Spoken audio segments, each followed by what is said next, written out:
Salut et bienvenue dans cette nouvelle vidéo. Ce contenu va t'intéresser si tu es autour de la tranche d'âge des 30 ans et que tu souhaites changer de vie professionnelle. Tu as envie de changer de métier. Donc je vais te donner les principales raisons qui te poussent à vouloir changer de métier et aussi les leviers de motivation qui sont importants à connaître parce que ça va vraiment être tes moteurs pour changer de vie professionnelle concrètement. Et enfin, je te donnerai quelques clés, quelques pistes justement pour t'aider à passer à l'action et donc te permettre de changer de métier à 30 ans. Donc reste bien avec moi, à tout de suite.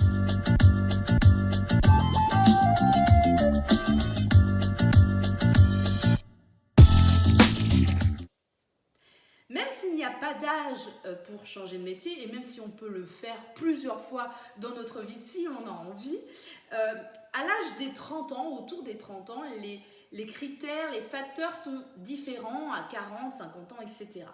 Donc de quoi je vais te parler précisément? Je vais te donner les 3 principales raisons qui peuvent justement te pousser à vouloir changer de métier. D'accord? Ensuite, ce qui est important aussi à connaître, c'est tes motivations personnelles. Là encore, j'en ai identifié 3 fondamentales motivations qui peuvent te pousser justement à changer le métier. Et évidemment, je terminerai par des clés, des astuces, des conseils pour que tu puisses passer à l'action et pour que tu puisses changer de métier à tes 30 ans. Donc, on commence tout de suite.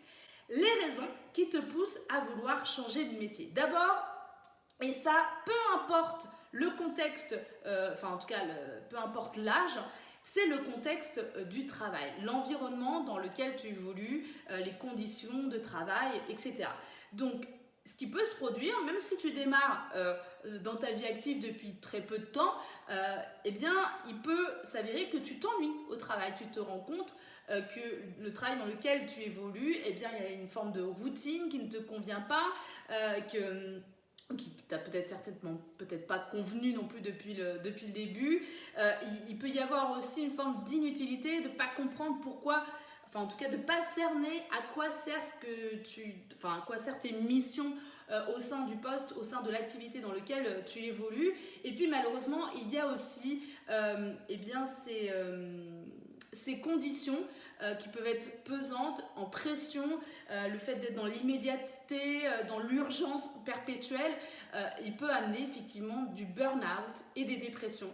Ça arrive de plus en plus tôt, malheureusement, et là encore, c'est une des raisons qui pousse les personnes, les trentenaires, à vouloir changer de métier. La deuxième raison principale également, c'est au niveau de l'incompatibilité professionnelle. C'est-à-dire que peut-être justement tu as suivi un cursus scolaire qui, durant ton adolescence ou de ta jeune vie d'adulte, t'intéressait, te plaisait, c'était un secteur qui te stimulait, qui te convenait. Et puis au moment de rentrer dans cette vie active, tu t'es rendu compte que finalement ce métier n'était pas fait pour toi. Alors généralement, même quand on s'en rend compte dès le départ, qu'on en prend conscience, ce changement, il est compliqué à faire. Ce switch, cette transformation professionnelle dès le départ peut être assez complexe. Donc on va durer 4, 5, 6, 8, 10 ans, voire plus dans le même métier, même si on sait que ce n'est pas fait pour soi. Mais comme on a suivi un cursus, une expérience acquise dans ce domaine, plus on dure, plus c'est compliqué de changer. Donc cette incompatibilité, en fait, ce désalignement est une des raisons pour lesquelles tu peux changer de métier à 30 ans. La troisième et dernière raison principale qui te pousse à vouloir changer de métier, donc à 30 ans, c'est tes événements personnels, tes changements de vie personnelle. Par exemple, la mise en concubinage, une naissance, un déménagement. En fait, ces faits personnels, ces faits qui t'arrivent dans ta vie personnelle vont automatiquement impacter ta vie professionnelle et te donner aussi une perspective totalement différente dans ton activité professionnelle. On va parler maintenant des motivations. Là encore, j'en ai identifié 3 principales. Justement, précisément quand on est dans cette tranche d'âge de 30 ans, la première chose que j'ai retenue, c'est cette envie d'aventure, cette envie de découvrir de nouvelles choses, cette envie de voyager, d'être dans cet apprentissage de nouvelles cultures, de nouvelles traditions, de nouvelles peut-être façons aussi de travailler dans d'autres pays. Cette envie d'aventure peut être assez révélatrice dans cette tranche d'âge et donc pousser, enfin en tout cas motiver la personne à vivre autrement et changer de vie professionnelle. La deuxième motivation personnelle qui peut également ressortir, c'est au niveau du sens. Tout à l'heure, je parlais de ce sentiment d'inutilité.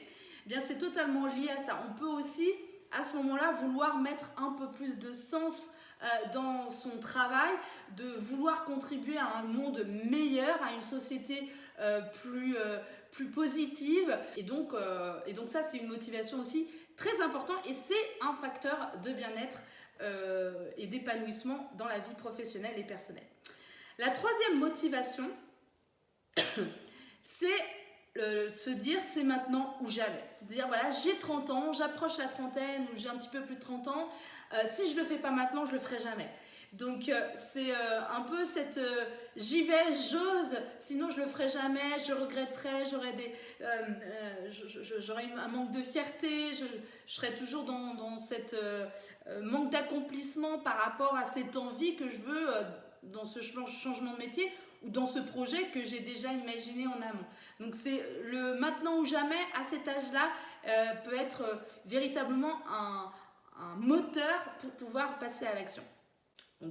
En parlant de passer à l'action, maintenant moi je vais te donner quelques pistes, enfin quelques étapes par lesquelles tu dois passer pour justement changer de métier. Alors peu importe ta situation, que tu sois avec une idée ou plusieurs idées, ou que tu n'en aies pas, tu ne sais pas vers quoi t'orienter, que tu sois en activité ou que tu ne le sois pas, peu importe, les étapes vont être identiques. Mais ce qui est important de comprendre, quand on parle d'étapes, ça veut dire qu'il y a un processus, ça veut dire que ça va prendre du temps. Ce que tu peux imaginer ou ce que tu as mis en avant dans ta recherche personnelle, pour l'atteindre, bien, ça prend du temps. C'est quelque chose qui est jalonné, qui se fait progressivement, pas après pas, comme on évoque. Donc c'est important aussi d'identifier ça, que finalement la vitesse qu'on peut, mais c'est vraiment la direction que tu vas te prendre qui va être essentielle dans ce cheminement de vie professionnelle pour que tu puisses te sentir épanoui, pour que tu puisses te sentir totalement aligné à ce que tu fais. Alors il va y avoir des étapes plus ou moins longues, peu importe, du moment que tu restes aligné à cet objectif et vers cette activité qui te fait vibrer. Donc ça va passer par quoi? Ça va passer vraiment par une connaissance de soi, ce qu'on appelle la connaissance de soi en développement personnel. Ça, c'est un élément important, c'est une forme de rencontre avec soi-même, de voir en fait ce qui te stimule, ce qui te caractérise, ta personnalité, ce vers quoi eh bien, tu es passionné, ce vers quoi tu as envie de porter ton attention, tes besoins, enfin vraiment de t'intéresser à toi, vraiment à toi pour découvrir des choses sur toi, même si tu vas en découvrir tout au long de ta vie, et c'est ça aussi qui est super. Cette connaissance de soi, elle est permanente et ça permet justement de pouvoir moduler un peu sa trajectoire quand on évolue, quand on grandit, quand on apprend de nouvelles choses.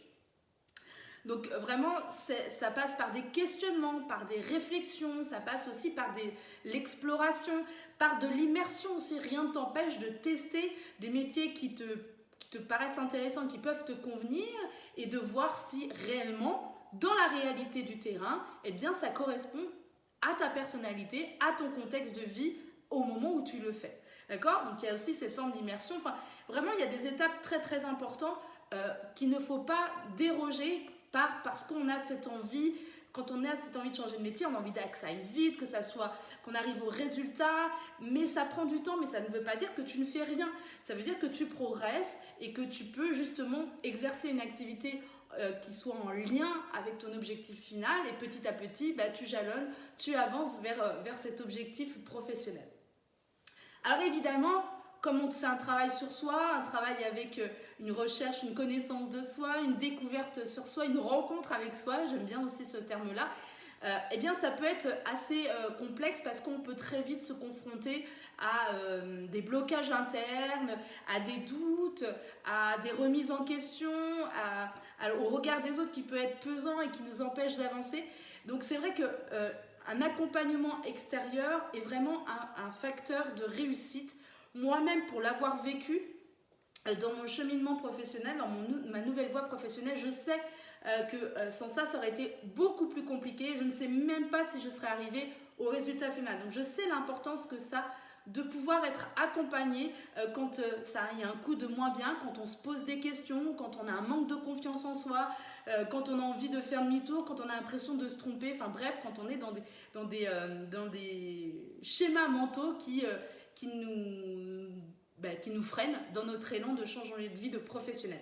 Donc justement, c'est un accompagnement que je propose pour vraiment aider chaque femme à aller au bout de son projet, à aller au bout de ses envies professionnelles et que ça convienne à sa vie personnelle.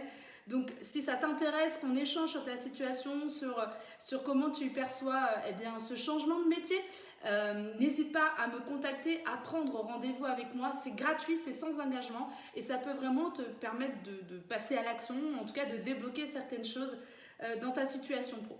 Voilà, donc j'espère que cette vidéo t'a plu, t'a intéressé, t'a été utile. Si c'est le cas, n'hésite pas à le partager autour de toi, ça peut aider aussi d'autres personnes et je t'en remercie.